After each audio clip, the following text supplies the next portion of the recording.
What's up, everybody? I'm Lord Blackstar. And I'm Natural Alias. We're here from NoLimitGamers, and we're going to talk about the big news this week. The big news just happens to be Microsoft's huge announcement, so check it out in this week's episode of This Week in Gaming.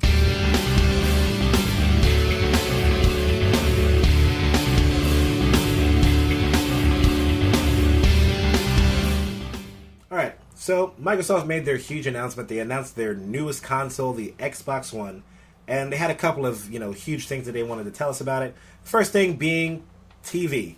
TV is an integral part of the new Xbox system. So what do you think about this, dude? It's so integral that they spent a half hour of a reveal for a gaming console talking about how you can switch your TV from cable back to the Internet Explorer, back to the game. Well, I mean, they didn't mention a few things about, the actual what it can do. So I mean, they mentioned like the instant switching, where you can switch between applications and games and your TV, which is pretty instantly. cool. Which it's pretty cool. They also introduced the whole snap thing, where you can snap stuff to the side of the screen and do things at the same time, and all this other stuff. If they can really do that, that is pretty awesome in terms of an entertainment platform, to be able to snap between things, combine things, so you can watch multiple things at the same time. But pretty cool. My biggest issue with this whole thing is, yes, they want you to do all this stuff, with the Xbox One, but there's already a box out there that can do this stuff. You know what I mean? You buy a TiVo, the TiVo replaces your cable box, and you can watch Netflix and do all this other cool stuff on your TiVo. But the Xbox One, you need a cable box. You're adding another box to your entertainment center. You know what I mean? And it just takes up space, when you can just, not be lazy and, grab your remote. To play devil's advocate, though, they did reveal the fantasy integration so that you're able to keep up with all your fantasy sports at the same time, watch anything that you want. So there are pros and cons to this kind of accessibility to the system. I mean, yeah, there is, what I mean? But that also depends on, and I'm not trying to be, an Xbox hater here. I love my Xbox 360. But that also requires you to have a cable provider that's partnered with Microsoft. And for right now, I think it's only Comcast and Fios that you can do it through. A lot of the other cable providers don't give you, that kind of the ability to stream stuff and watch, ESPN and stuff through your Xbox. So, it's curious to see, what it is that they're going to be, doing in the future about this type of stuff. Another thing that they touched on was Skype integration, which, the old Xbox could do that. ESPN, as we talked about earlier, with the Fantasy League and stuff like that. They really touched on the specs of the console, like what it can do, but we're going to save that for another episode, because I think there's just a lot of information that, we don't know yet, and we really want to be able to analyze everything properly before we give you guys proper information. So let's just get on to the main thing that, this console is supposed to do, and that's play games. Yes, the ability to actually play games. That's what we want out of a gaming console. All the rest of the stuff is pretty cool, but can it play games? And they really didn't spend too much time on the reveal for the games. They mentioned the fact that EA is going to be using a new engine on their hit titles such as FIFA, Madden, NBA Live, and UFC, the new UFC game coming out. And they touched base on some of the newer stuff that they're doing, like Forza, a new IP called Quantum Break, and of course, what would any system be without a new Call of Duty coming out later this year? So my biggest issue with this entire release was they didn't really give us much to work with. You know what I mean? Like, according to sources, and I mean, I had to dig around for this, they didn't want to overload us with content on this reveal day. But in my opinion, you didn't really show us anything. You claim you're going to blow us away. You're going to blow us out of the water at E3 with all these games that they're going to be putting out. There's going to be too many games for us to handle. Which, hey, if that's actually the case, I love it. All right? I'm all for it. I'm all about my games, right? But if you weren't going to show us much game-related, why hold a separate, day to reveal? That's my big issue. You should have just saved it all for E3. You know what I mean? Here's the console. The console is amazing. Now we're going to talk about games. We're out of time. Guess what? Half of tomorrow is going to be about us too.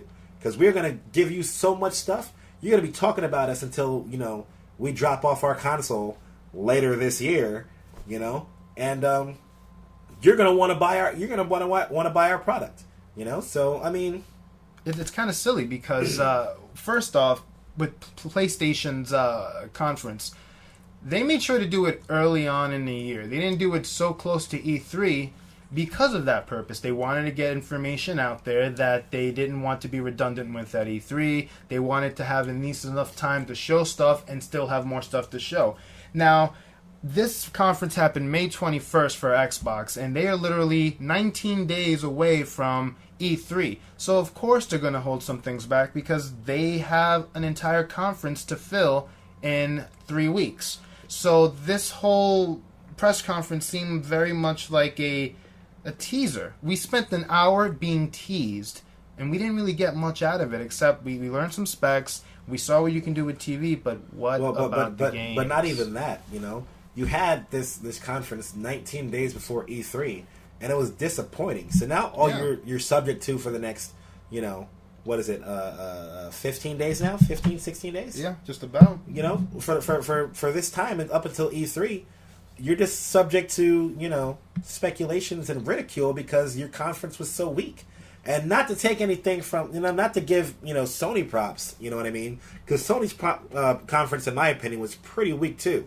You know what I mean? And I'm still not buying that they showed us actual gameplay. Oh, they showed real gameplay. No, I'm still not buying it. Real. I'm not buying it because, look, okay, if you're playing Killzone, and I've played Killzone before, okay, usually if you're playing, you're gonna get shot, right? And I've rewatched, the Killzone gameplay that they showed, and yeah, they slapped a HUD on it, which they did for one of the other games that they put up there. I can't even remember the name of it.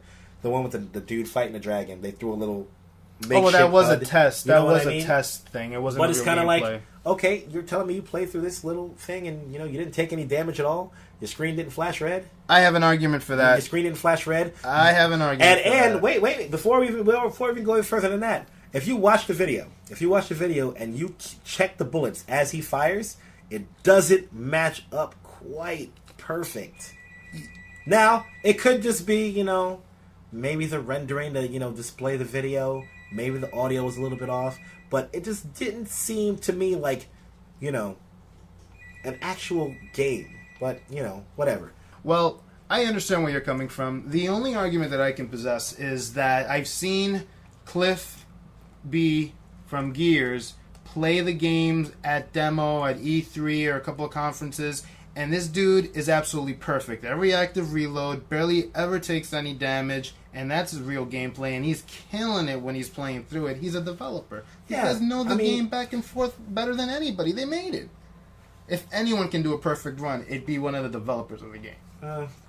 Yeah, but you're speculating that it's actually a developer playing the game and not a QA tester. You know what I mean? Well, the QA testers are even better. They spend as many hours playing the game as anybody. But they don't play it to perfection. They play it with the intention of trying to find things wrong with the game. Yeah, you know how many hours it takes? Yeah, it takes a lot of hours, but you're telling me that, you're going to do a perfect run? If you're looking for things that are wrong with the game, you're not going to go for the perfect run. But you're going to take the damage, and you're going to try to see if there's like a discrepancy in, how much health is taken off and yada, yada, yada. But if you're the loser that's gotten picked to go on this conference where the world is watching to play the game, you're going to practice your butt off and make sure you are going to practice, perfect. But at the same time, there was no gamer tag on the screen to signify who you were. So it could have been Joe Schmo, or it could have been Ann Miller or something. You never know. Ann Rice, who knows? Okay, all right. But anyway, our timer has gone off a long time ago. So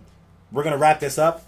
We're gonna cover this. We're gonna come revisit this. We're gonna revisit this in our next episode because there's just so much that we could talk about, so much that we could pick apart because Microsoft made it easy for us to do that. Very easy. So we're going to wrap it up here. Remember, check us out on Twitter at NoLimitGamers. Check us out on Facebook. Search NoLimitGamers. You'll find our page, our fan page. Give us a like if you feel like it. Remember to subscribe to the YouTube channel. Subscribe to the YouTube, please. Right here on the bottom. Give us a like if you guys like to discuss, like what we were discussing. You want to see more of this type of content. If you have anything you want us to include on our next episode, leave it in the comments below. And yeah, once again, I am Lord Blackstar. I'm Natural Alias. We are No Limit Gamers. And we will catch you guys next time. Later.